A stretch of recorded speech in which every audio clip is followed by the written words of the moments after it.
السلام علیکم friends, welcome to کتاب نگری یوٹیوب چینل کتابوں کی نگری میں خوش آمدید۔ میں ہوں آپ کی ہوسٹ اقرا یاسین اور آج میں آپ کے لیے لے کر آئی ہوں تیشا گوہر کے قلم سے تحریر کردہ ناول بس تھوڑی سی محبت کے ایپیسوڈ نمبر 38 کو لے کر۔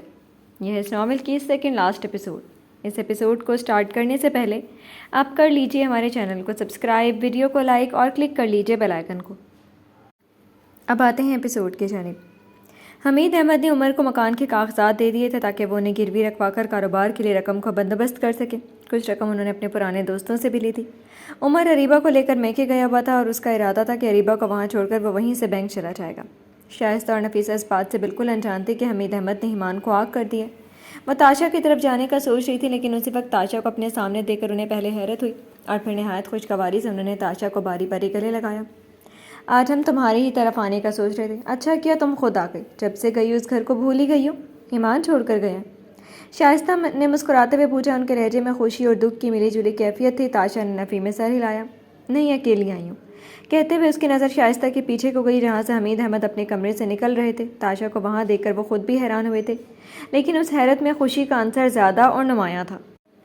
ارے میری بیٹی آئی ہے، آ گئی ماموں کی یاد۔ وہ خوشی سے اس کی جانب بڑھے۔ انہیں فی الحال خوشخبری کا علم نہیں تھا۔ وہ آگے بڑھ کر تاشا کے سر پر شفقت بھرا ہاتھ رکھنے لگے تو تاشا کی آنکھیں بے اختیار بھیگنے لگیں۔ اسے ایمان کے الفاظ یاد آ گئے تھے۔ تاشا، انہوں نے مجھ سے تعلق توڑا ہے، تم سے نہیں۔ تم کیوں خواہ پریشان ہو رہی ہو؟ وہ تم سے بہت پیار کرتے ہیں۔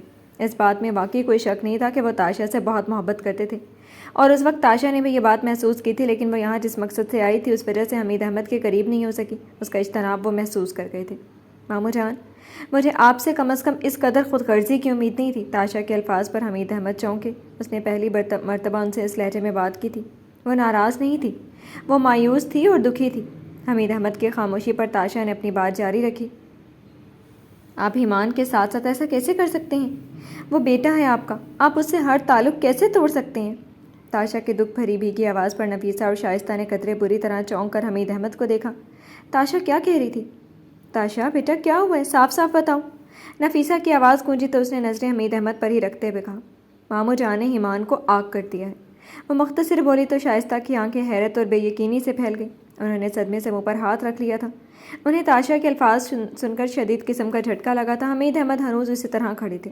اس کی حرکتیں ہی ایسی ہیں، تم نہیں جانتی اس نے کیا کیا۔ مجھے لگا تھا گھر سے نکلنے کے بعد نواب صاحب کا دماغ ٹھکانے آ جائے گا، لیکن وہ تو پہلے سے ہی لمبی پلاننگ کر کے بیٹھا تھا۔ جب اس نے آفس سے ریزائن دیا تھا مجھے تب ہی سمجھ جانا چاہیے تھا کہ وہ کوئی بڑا کھیل کھیل رہا ہے۔ مجھے کیا معلوم تھا کہ ایک دن وہ اس طرح ہماری پیٹھ پر وار کرے گا۔ حمید احمد کے سختی بھرے الفاظ سن کر تاشا کی آنکھیں آنسوؤں سے بھرنے لگیں۔ اس نے حمید احمد کی آواز میں ایمان کے لیے بدگمانی بہت شدت سے محسوس کی تھی۔ یہ سب کچھ کرنے سے پہلے کم از کم آپ کو یہ تو خیال کرنا چاہیے تھا کہ وہ میرا شوہر ہے۔ اس کی زندگی اب مجھ سے جڑی ہے، اس کے ساتھ جو بھی ہوگا وہ مجھے بھی متاثر کرے گا۔ جب سے اسے وہ نوٹس ملا اس وقت سے اس کا اداس چہرہ دیکھ رہی ہوں میں۔ آپ کو اندازہ بھی نہیں ہے کہ اسے اس طرح دیکھ کر مجھ پر کیا گزر رہی ہے۔ وہ نہ چاہتے ہوئے بھی شکوہ کر گئی۔ جانتا ہوں کہ جلد بازی میں مجھ سے بہت غلط فیصلہ ہو گیا بیٹا، چھوڑ دو اسے، واپس آ جاؤ۔ اس کے ساتھ رہو گی تو ساری زندگی یوں ہی پریشان رہو گی۔ تمہیں رشتوں کی کمی نہیں ہے، میں نے پہلے بھی کہا تھا کہ میں تمہارے لیے بہت اچھا لڑکا ڈھونڈ کر لاؤں گا۔ حمید احمد کی باتوں پر تاشا نے بھیگی آنکھیں صاف کرتے ہوئے نفی میں سر ہلایا۔ نہیں ماموں جان، میں اسے نہیں چھوڑ سکتی، پہلے بھی نہیں چھوڑنا چاہتی تھی۔ وہ بس وقتی غصہ تھا جسے آپ سب نے جانے کیا سمجھ لیا تھا۔ اس نے بہت مشکل وقتوں میں میرا خیال رکھا ہے۔ ابھی اس پر مشکل وقت ضرور آیا، لیکن یہ مشکل وقت بھی گزر جائے گا اور آپ اپنے کیے پر بہت پچھتائیں گے۔ حمید احمد کو تاشا کا لہجہ سن کر حیرت ہونے لگی تھی۔ یہ وہ تاشا تو بالکل نہیں تھی جسے وہ ہمیشہ سے دیکھتے آئے تھے۔ انہیں سمجھ نہیں آیا کہ وہ اب تاشا سے کیا کہیں۔ تاشا نے کھچکی لی اور آنسوؤں کو گال سے رگڑ کر صاف کیا۔ وہ آج مجھے یہاں لے کر آنے والا تھا آپ کو خوشخبری سنانے۔ حمید احمد نے الجھ کر اسے دیکھا۔ جانتے ہیں جب ایمان کو اس بات کا پتہ چلا تو اس نے مجھ سے کیا کہا تھا؟ اس نے کہا بابا جان یہ سن کر کتنا خوش ہوں گے کہ وہ دادا بننے والے ہیں، اور شاید وہ مجھ سے ناراضگی بھی ختم کر دیں۔ کتنا غلط سوچ رہا تھا وہ، اسے کیا معلوم تھا کہ اس کی خوشیاں اس کے اپنے ہی نگل جائیں گے۔ حمید احمد کے اندر کچھ ٹوٹا تھا، شاید ان کا دل، پتہ نہیں تاشا کے الفاظ سے کہ اس کے انداز سے۔ وہ سمجھ رہا تھا کہ آپ اس سے ناراض ہیں۔ اسے کیا معلوم تھا کہ آپ نے اس سے کبھی محبت کی ہی نہیں، آپ نے اسے کبھی اپنی اولاد ہی نہیں سمجھا، آپ نے اسے صرف اس گھر کا ملازم سمجھا تھا۔ اچھوت جیسا رویہ رکھتے تھے آپ اور عمر بھائی اس کے ساتھ۔ اس سب کے باوجود میں نے اس کے منہ سے کبھی آپ کے خلاف کوئی لفظ نہیں سنا۔ اس نے کبھی آپ کی برائی نہیں کی، بلکہ جب آپ نے اسے گھر سے نکالا تھا تب بھی اسے یہی لگ رہا تھا کہ وہ غلطی پر ہے، اور آپ نے وہی کیا جو اس صورتحال میں کوئی اور باپ کرتا۔ لیکن آپ اسے معاف بھی کر سکتے تھے، اس کا جرم اتنا بڑا تو نہیں تھا، اس نے میری خوشی کی خاطر یہ قدم اٹھایا تھا۔ اگر آپ میری حفاظت اور خوشی کے لیے کچھ بھی کر سکتے ہیں تو ایمان نے بھی تو وہی کیا تھا۔ اسے پتا تھا کہ فیضان مجھ سے وقتی طور پر شادی کرے، لیکن ساری زندگی وہ مجھے خوش نہیں رکھ سکے گا۔ وہ جانتا تھا کہ میں عمر بھائی کو پسند کرتی تھی۔ ایک بم تھا جو تاشا نے ان سب پر پھوڑا تھا۔ اسے اپنے الفاظ پر کوئی شرمندگی نہیں تھی۔ اس نے پوری کوشش کی تھی کہ عمر بھائی مجھ سے شادی کر لے، لیکن انہوں نے خود ہی ایمان کو آگے کر دیا۔ وہ اریبہ بھابھی سے محبت کرتے تھے، ان کی جگہ مجھے نہیں دے سکتے تھے۔ ایمان کو یہ سب ہمارے نکاح سے کچھ دیر قبل ہی پتہ چلا تھا، لیکن اس نے مجھے بے قدرے ہاتھوں میں جانے سے بچا لیا اور خود مجھ سے نکاح کر لیا۔ شادی کے بعد کتنے عرصے تک میں اس سے ناراض رہی، اس کے ساتھ بدتمیزی کی، بدسلوکی کی، جانے کیا کچھ کہا میں نے اسے، لیکن اس نے کبھی مجھ سے کسی بات کا بدلہ نہیں لیا۔ اس نے کبھی مجھے کسی بات کا طعنہ نہیں دیا۔ اس نے ہمیشہ میرا خیال رکھا۔ یہ بات مجھے تب سمجھ میں آئی جب وہ یہاں نہیں تھا۔ جب آپ نے اسے گھر سے نکال دیا تھا، اس وقت مجھے احساس ہوا تھا کہ ایمان میری زندگی میں کیا ہے۔ وہ کھانے میں نمک کی طرح میرے ساتھ تھا، اس نمک کی طرح جس کی موجودگی شاید محسوس نہ ہوتی ہو، لیکن اس کے بغیر زندگی بالکل بے ذائقہ ہو جاتی ہے۔ وہ رکی، حمید احمد کے پاس الفاظ ختم ہو گئے تھے۔ آپ سچ جاننا چاہتے ہیں تو سنیں، ایمل آپی کی پہلی منگنی ایمان نے توڑوائی تھی، کیونکہ اس شخص عدیل کی نیت مجھ پر خراب ہو گئی تھی۔ وہ میری یونیورسٹی پہنچ گیا تھا اور تقریباً مجھے اغوا کرنے میں کامیاب ہو گیا تھا۔ ایمان نے بر وقت وہاں پہنچ کر اس کا سارا پلان خراب کر دیا۔ یہ بات آپ سب سے اس نے اسی لیے چھپائی تھی کیونکہ وہ جانتا تھا کہ اس پر آپ کیسے ریئیکٹ کریں گے۔ میرے گھر سے باہر نکلنے پر شاید پابندی لگ جاتی۔ اس نے میری آزادی کی قیمت اپنی آزادی کو گروی رکھ کر چکائی۔ اس بات کا بدلہ لینے کے لیے اس کمصرف عدیل نے ایمان کو مارنے کے لیے بندے بھیج دیے جو یونیورسٹی میں ہنگامہ کرنے پہنچ گئے تھے۔ اسی وجہ سے اسے یونیورسٹی سے سسپینڈ بھی کر دیا گیا تھا۔ اس بات پر آپ نے اس کے ساتھ کچھ اچھا سلوک نہیں کیا تھا۔ میں بتانا چاہتی تھی مگر اس نے مجھے روک دیا۔ ارسا والے معاملے پر میرا دل پہلے ہی اس کی بے گناہی کی گواہی دے چکا تھا۔ ارسا کی حقیقت میں پہلے سے جانتی تھی۔ اس کا ایمان سے محبت کا اظہار بھی میں نے کئی مرتبہ اپنے کانوں سے سنا اور آنکھوں سے دیکھا تھا۔ ایمان نے کبھی اس کی حوصلہ افزائی نہیں کی تھی۔ اس روز وہ سارا تماشا ارسا نے اسی لیے کیا تھا تاکہ ایمان مجبور ہو کر اس سے شادی کر لے، اور اس جلتی پر تیل چھڑکنے کا کام عمر بھائی نے کیا۔ آپ سب کو ایمان سے بدگمان کر کے ارسا کا کام آسان کر دیا، مگر ان کا پلان کامیاب نہیں ہو سکا، اور اس بات کا بدلہ لینے کے لیے جلال نے مجھے بلیک میل کرنے کی کوشش کی تو اس کا حل بھی ایمان نے ہی نکالا۔ ایمان کی نیت میں کہیں کھوٹ نہیں تھا۔ وہ محبت کرتا تھا مجھ سے، لیکن اس نے کبھی مجھ سے اس بات کا احساس تک نہیں ہونے دیا۔ اسے لگتا تھا کہ آپ کی نظر میں وہ میرے قابل نہیں ہے، لیکن سچ تو یہ ہے کہ میں اس کے قابل نہیں تھی۔ صرف آپ کی خاطر، آپ کی نظروں میں خود کو اہل ثابت کرنے کی خاطر وہ کتنا کچھ سہ جاتا تھا، کتنا کچھ برداشت کر جاتا تھا۔ آپ کو اندازہ بھی نہیں ہے، آپ کی بدسلوکی کے باوجود وہ آپ سے محبت کرتا تھا۔ اب بھی وہ بے یقین ہے کہ آپ نے اس کے ساتھ سب کچھ جان بوجھ کر کیا۔ اب بھی اسے لگتا ہے کہ آپ کو کوئی غلط فہمی ہوئی ہے۔ جو کچھ اریبہ بھابھی نے میرے ساتھ کیا اس کے بعد میں اس گھر میں کبھی نہ آتی، لیکن آج آخری مرتبہ میں صرف اس لیے آئی ہوں کہ شاید آپ کو احساس دلا سکوں کہ آپ نے ایمان کے ساتھ کتنی زیادتی اور ناانصافی کی ہے۔ آپ مجھ سے جتنا پیار کرتے ہیں میں اس کی قدر کرتی ہوں عمو جان، لیکن ایمان کے ساتھ آپ نے جو کچھ کیا اس کا مداوع آپ نہیں کر سکتے۔ کم از کم اسے مزید تکلیف سے دو چار نہ کریں۔ وہ پہلے ہی بہت مشکل سے سنبھلا ہے۔ اس کے مسکراتے اور لاپرواہ چہرے کے پیچھے چھپے درد کو پہچاننے میں مجھے بہت وقت لگ گیا۔ میں اب مزید اسے تکلیف میں نہیں دیکھ سکتی۔ ابھی تو اس نے خود کو سمیٹنا شروع کیا، اتنی جلدی اسے پھر سے مت توڑیں۔ آپ سے میری درخواست ہے، اپنی نہ صحیح تو میری خاطر آپ کی نوٹس واپس لے لیں۔ تاشا نے روتے ہوئے ان کے آگے ہاتھ جوڑ دیے۔ ان کے ذہن میں آندھیاں، طوفان اور جانے کیا کچھ تیز رفتار سے گردش کر رہا تھا۔ انہیں سمجھ نہیں آ رہا تھا کہ وہ کیا کہیں۔ بہت ساری باتیں نفیسہ اور شائستہ کے لیے بھی نہیں تھیں۔ وہ دونوں تاشا کے پیچھے کھڑی بے آواز رو رہی تھیں۔ آنسو ان کے چہرے کو مکمل بھگو چکے تھے۔ حمید احمد بالکل خاموش کھڑے تھے۔ وہ تاشا کی بات کیسے ٹال دیتے؟ وہ تاشا کی بات نہیں ٹال سکتے تھے۔ انہوں نے تاشا کے جڑے ہاتھ تھام لیے۔ بس بیٹا مت رو، اگر تمہاری خوشی اس میں ہے تو میں یہ بھی کر دوں گا۔ میں وہ نوٹس واپس لے لوں گا، تمہاری ساری باتیں اپنی جگہ، لیکن جو دھوکہ اس نے ہمارے ساتھ کاروبار میں کیا اس کا کیا؟ حمید احمد کی بات سن کر تاشا نفی میں سر ہلانے لگی۔ نہیں مامو جان، ایمان دھوکہ نہیں کر سکتا۔ آپ اس معاملے کی جانچ کروائیں۔ مجھے یقین ہے کہ کسی اور نے ایمان کو پھنسانے کی کوشش کی ہوگی۔ بس مجھے آپ سے مزید کچھ نہیں چاہیے۔ آپ کا یہ آخری احسان میں ساری زندگی نہیں بھولوں گی۔ نہیں بیٹا، کیسی باتیں کر رہی ہو؟ باپ بیٹیوں پر احسان نہیں کرتے۔ میں بے شک تمہارا سگا باپ نہیں ہوں، لیکن میں نے تمہیں اپنی عائشہ سے کم نہیں سمجھا۔ حمید احمد تڑپ کر بولے۔ جانتی ہوں۔ تاشا نے اپنے آنسو صاف کیے۔ آپ نے مجھے سب سے زیادہ محبت دی ہے، مجھے اپنے لیے آپ سے کوئی گلہ نہیں ہے۔ بس آپ ایمان کے ساتھ مزید زیادتی نہ کریں، اور اگر آپ کو اعتراض نہ ہو تو میں امی کو ساتھ لے جاؤں، مجھے ان کی ضرورت ہے۔ حمید احمد نے اس بات میں سر ہلا دیا اور تاشا کے سر پر ہاتھ رکھا۔ لے جاؤ بیٹا، میں کون ہوتا ہوں اعتراض کرنے والا؟ ان کے لہجے میں جیسے تھکن تھی۔ امی آپ جلدی سے تیار ہو جائیں، تاشا نے نفیسہ سے کہا تو شائستہ آگے بڑھی۔ ارے بیٹا ایسے کیسے، ابھی تو تم آئی ہو، کھانا تو کھا کر جانا۔ تاشا نے نرمی سے ان کا ہاتھ تھاما۔ نہیں ممانی جان، ایمان کو بہت تیز بخار تھا، میں نے اسے بہت مشکل سے واپس بھیجا، اگر مجھے یہاں نہ آنا ہوتا تو کبھی اسے یوں بیماری میں نہ بھیجتی۔ ہو سکتا ہے بہت جلدی واپس آ جائے، اس کے آنے سے پہلے مجھے گھر پہنچنا ہے، ورنہ اسے پتہ چل گیا کہ میں یہاں کیا کرنے آئی تھی تو اسے اچھا نہیں لگے گا۔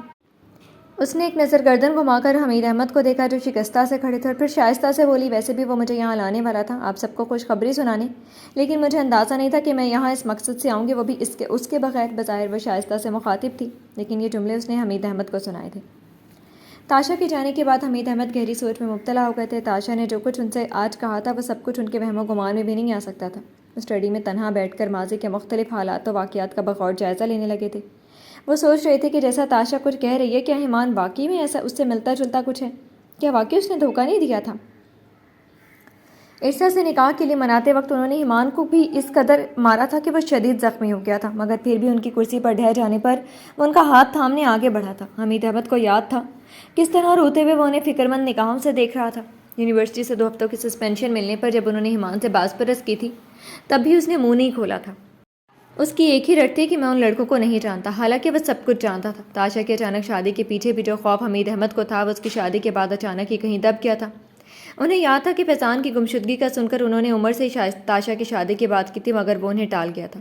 سب کڑیاں ملانے کی کوشش کرتے ہوئے انہیں تصویر کا دوسرا رخ دھندلا دھندلا مگر نظر آنا شروع ہو گیا۔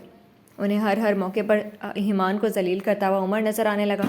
ایمان کی اصلاح کو بنیاد بنا کر وہ جس طرح ایمان کے ساتھ پیش آتا تھا، کبھی کبھار حمید احمد کو لگتا تھا کہ عمر ٹھیک نہیں کر رہا، مگر پھر وہ ہر بار خود بھی عمر کی باتوں میں آ کر ایمان کے ساتھ وہی سلوک کرتے تھے۔ عمر نے شروع سے ہی حمید احمد کے ساتھ وقت گزارا تھا، وہ ان کا بڑا بیٹا ہی نہیں، ان کا فخر بھی تھا۔ انہیں عمر کی ہر بات پر ناز ہوتا تھا، وہ پڑھائی میں بہترین تھا اور اس نے جلد ان کا بازو بن کر کاروبار کا بوجھ بھی بانٹ لیا تھا، جبکہ دوسری جانب ایمان کے ساتھ انہیں بہت کم وقت ملا تھا۔ اس کی پیدائش کے وقت کچھ حالات و واقعات ایسے رونما ہوئے کہ حمید احمد کا دل اس کی جانب مائل ہوا ہی نہیں۔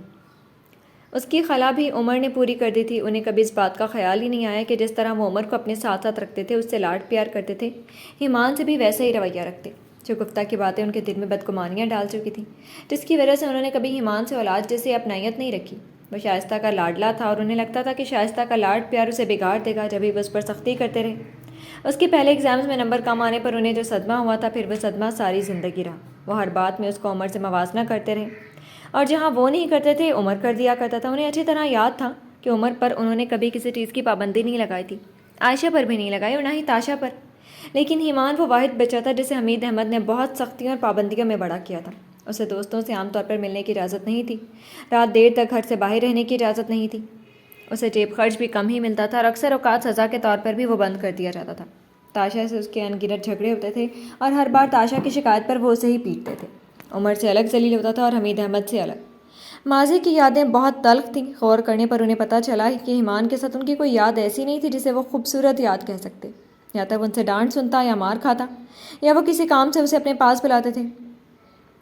اس کے علاوہ جس طرح وہ عمر کے ساتھ گپ شپ کیا کرتے تھے، ایمان کے ساتھ کبھی انہوں نے ایسا وقت نہیں گزارا تھا۔ تاشا نے انہیں بہت تکلیف دہ حقیقت سے آگاہ کر دیا تھا۔ کب ان کی آنکھیں بھیگنے لگی انہیں احساس ہی نہ ہوا اور وہ خاموشی سے ماضی کو سوچتے ہوئے روئے چلے جا رہے تھے۔ ایمان کا ستا ہوا پس مردہ چہرہ دیکھ کر ایشل گہری سوچ میں گم ہو گئی تھی۔ ایمان نے اپنی بھاری ہوتی آواز میں اسے پروجیکٹ کے حوالے سے بریفنگ دے دی تھی۔ کیا سوچ رہی ہو؟ اسے گہری سوچ میں گم اپنی طرف انہماک سے دیکھتا پا کر وہ پوچھے بنا نہیں رہ سکا۔ دونوں اس وقت میٹنگ روم میں بیٹھے تھے۔ سوچ رہی ہوں کہ تمہاری طبیعت ٹھیک نہیں تھی، تو تمہیں آفس آنے کی کیا ضرورت تھی؟ مجھے ڈاکومنٹس میل کر دیتے، میں دیکھ لیتی، باقی ہم کل ڈسکس کر لیتے۔ ایشل بولی، آنا تو میں بھی نہیں چاہتا تھا، لیکن باس کو انکار نہیں کیا جا سکتا تھا۔ وہ مسکرا کر بولا، خاص طور پر جب بیوی بھی تائید کرتی۔ ہاں یاد آیا، تمہاری بیوی نے میری کال ریسیو کی تھی، تم سے جھگڑا تو نہیں کیا؟ اس کی آواز سے تو لگ رہا تھا کہ پانی پت کا میدان سجے گا گھر میں۔ ایشل مسکرائی تو ایمان کی مسکراہٹ پھیلی۔ اگر ایسا ہوتا تو میں اس وقت یہاں نہ بیٹھا ہوتا۔ ویسے مجھے غصے میں تو لگ رہی تھی، لیکن خود ہی زبردستی آفس بھیجا اس نے مجھے، ویری اسٹرینج۔ ایمان کی پرسوچ صورت دیکھ کر ایشل نے رشک سے اسے دیکھا۔ وہ ایمان سے محبت کرتی تھی، لیکن اب وہ دونوں بہت اچھے دوست تھے۔ وہ نہیں چاہتی تھی کہ پھر سے محبت بیچ میں آ جائے اور ان کی یہ دوستی خراب ہو جائے، لیکن کبھی کبھار یہ دل کی ضد پھر سے تازہ ہو جایا کرتی تھی۔ اس نے اپنا ذہن جھٹکا۔ کوئی پریشانی ہے تمہیں؟ سوالیہ انداز میں وہ اسے دیکھنے لگی تو ایمان چونکا۔ تمہیں ایسا کیوں لگا؟ وہ اپنی اندرونی کیفیت چھپا گیا تھا۔ بہت عرصے بعد تمہاری آنکھیں مجھے خالی اور ویران لگی ہیں۔ جب تم مجھے جاب کے لیے ملنے آئے تھے تب بھی کچھ ایسا ہی لگ رہا تھا، مگر اس وقت تم مجھے زیادہ پریشان لگ رہے ہو۔